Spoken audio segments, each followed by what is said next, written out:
Hey, tonight we're talking about chores and holding our kids' stuff hostage in order to try and motivate them to help. So, this is a really common thing that families do when they're frustrated and they're at their wits' end and their kids aren't helping and they can't motivate their kids to do stuff. So, they start taking away media or taking away, whatever else is important to their kids in order to try and help motivate them to do things. A really common one would be something like, you don't get the Wi-Fi password of the day. And so parents are running around changing Wi-Fi passwords every day, trying to get their kids to, help. Um, and this leads to a feeling of there being a power dynamic. So whenever you have something that somebody else wants and you're refusing to give it to them in order to get what you want, it introduces a power dynamic. And the natural thing that somebody wants to do when there's a power dynamic introduced is to rebel against that and try to figure out a way around it to get what they want anyway. And it basically sets the relationship up um, to be something where people are just vying for power and people are trying to figure out how they can get what they need without giving in to the other person. And what we actually want is a community environment where everybody's pitching in because that's what we do when we live in community. What we want is people to be able to manage their own tasks and manage their own rooms and in addition to that, manage the community rooms without having to be nagged or threatened or punishments or anything like that. Because eventually your kids get bigger than you. And that's not the only reason, but eventually your kids sort of realize that this whole power dynamic kind of falls apart as they become teenagers. And what you want to do is shift into a community-based mindset before that switch happens, before they realize, hey, you can tell me what to do, but you can't really make me do it. And I actually really love, and I really love when kids get to that point because it really sort of shows you what lessons you've successfully taught them when they get to that point. My kids are pretty much at that point, and it's really incredible. It's really incredible what's possible when you have worked for so many years to create a sense of community and a sense of justice and a sense of care, of getting that other person's needs met. But so oftentimes in families, there's been this power dynamic from when kids are very young, and the use of threats and yelling and punishment create that dynamic. And then by the time the kids are older, those punishments have to become more severe, or they have to be, the control has to be tightened up. And it just kind of creates this back and forth dynamic where nobody's really working together, and it becomes really transactional and less about connection. So if you are in this position where you find yourself having to take away their stuff in order to motivate them to do stuff, what it means is that you are navigating this power dynamic. And the bigger they get and the smarter they get and the older they get, they're going to resent that more and more. They're going to rebel more and more.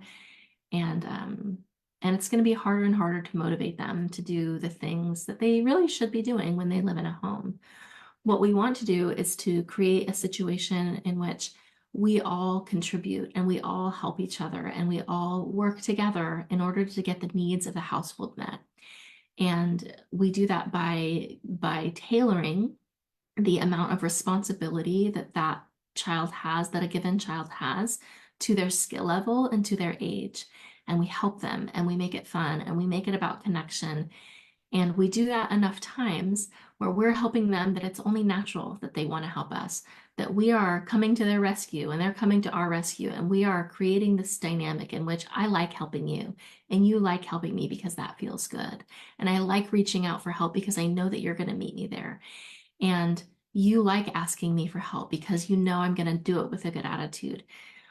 We create this dynamic and it only naturally repeats and continues when they're in their teenage years, which is, I, I, I wish I would, I'm not gonna post videos of my kids doing it, but sometimes I wish people could watch what's going on in my house. Like my daughter is cleaning the bathroom and loves it. And she's like, it's so satisfying. Like I don't have to clean the bathroom.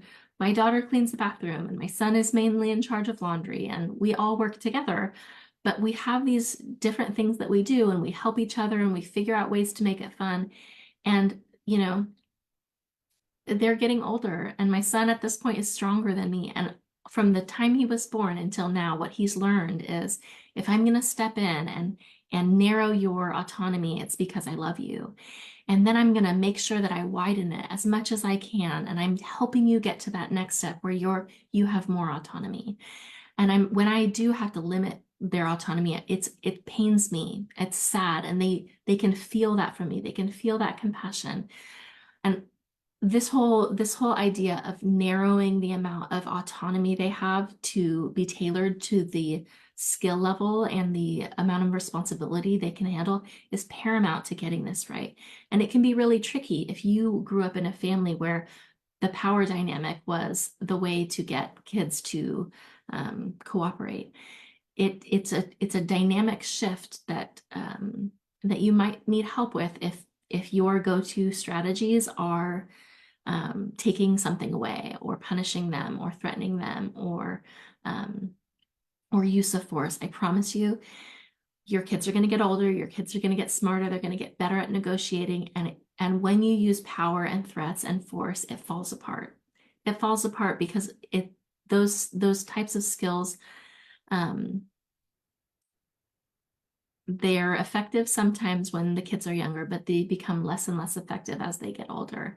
And they're certainly not conducive to mutual respect and to mutual trust and good, meaningful relationships when the kids are in their adult years. So if you are currently struggling with this and chores is something that you are constantly losing it over in your house and you're, navigating this push-pull dynamic where you're constantly having to escalate the punishments and hold things hostage in order to get your kids to listen to you, reach out to me, let me know, and we'll get you some more resources on how to create this community family dynamic where your kids like helping you and your kids like listening and your kids trust that you're going to listen to them and they're open with you about what their problems are and they're open with you about what their needs are and everybody's committed to getting at everybody else's needs met. It's incredible. It's much easier. It's so much more fun and it's available to you. It's available to you to have teenage kids, teenage boys, teenage girls working together with you, not going through the very common phase that so many families go through where it's just chaos and it's just yelling and it's just terrible stuff going on. That is very common, but it doesn't have to be your normal. If you start early enough, you can get ahead of that and it doesn't have to be that way for you.